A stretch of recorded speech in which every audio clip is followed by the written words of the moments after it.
Please turn with me to the book of 2 Chronicles, chapter 16, verse 9. Again, that's 2 Chronicles, chapter 16, verse 9. Let me ask you a question, and don't answer me, raise your hand or anything like that, but let me ask you a question. Is your heart loyal to the Lord? Is your heart loyal to the Lord?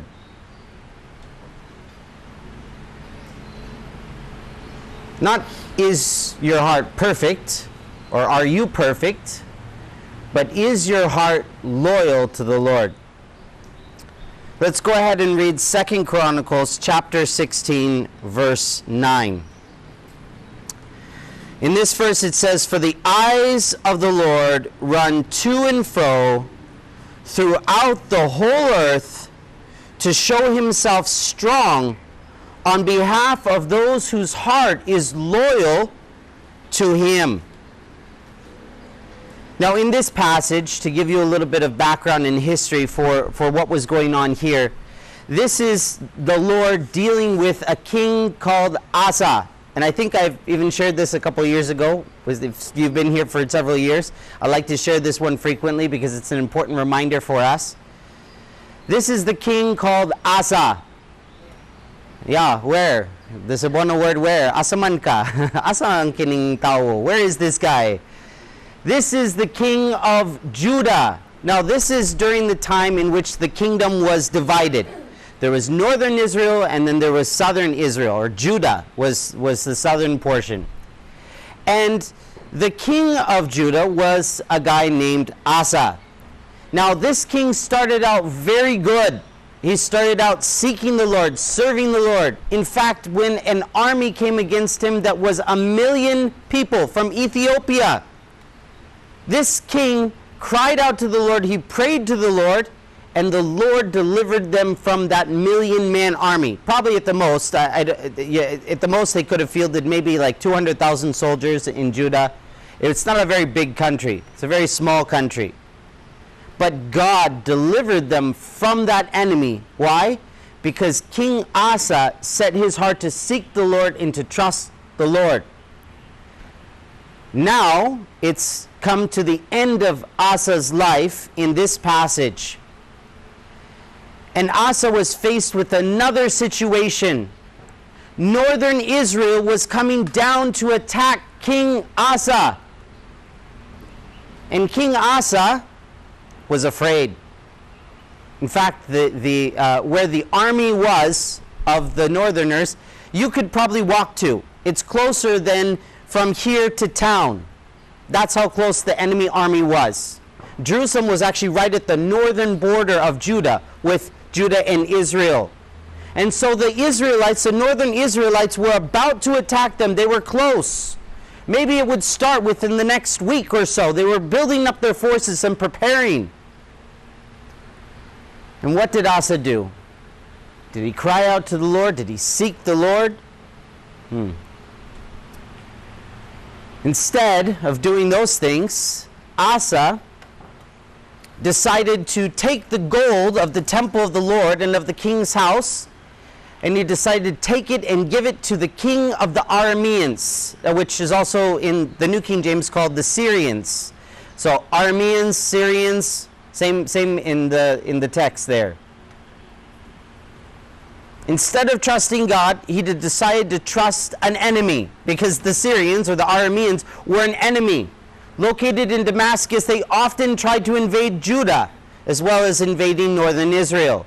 And later on, they would nearly destroy Judah, although they wouldn't be destroyed by them, but by the Assyrians, which is a different country altogether. And so King Asa decided to trust their enemy and ask their enemy, "Can you please help us against the northern Israelites?" And God was not pleased by this.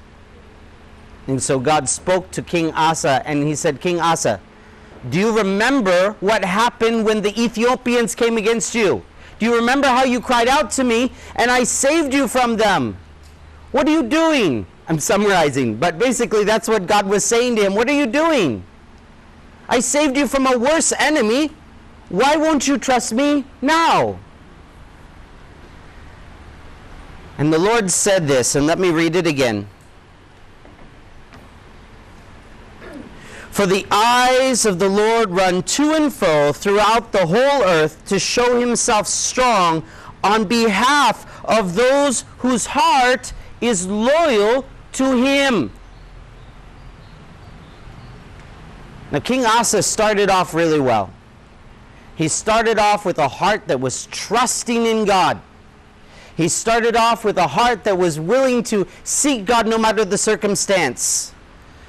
But then later on, what happened? I don't know exactly. The text doesn't tell us what happened, but my guess is it was a slow departure from trusting in the Lord.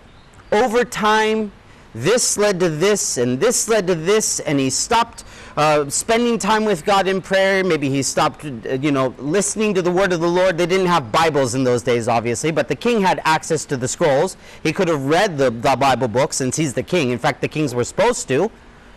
He could have done those things, but he probably wasn't. I don't know. It doesn't say exactly what happened, but all we know is at the end of his life, he's no longer trusting God. His heart is no longer loyal to God. And that's a warning to all of us. Now, whether we're new Christians, we're just starting out in our faith journey, or whether we've been Christians a long time, the command to us is the same. The lesson that we can learn from King Asa is the same. Let us have a loyal heart to God. Let us have a heart of faithfulness to God and faith in God. There will be many circumstances that come up in your life. For those of you who are young, you're just starting out, so you don't have as many. For those of us who have been around longer, we know there's lots of circumstances that come up in our life in which we're going to need to trust God. And the question is, are you actually going to trust in God? Or are you going to depend on your own strength, your own wisdom, your own conniving, making schemes to work out the situation? What are we going to trust in?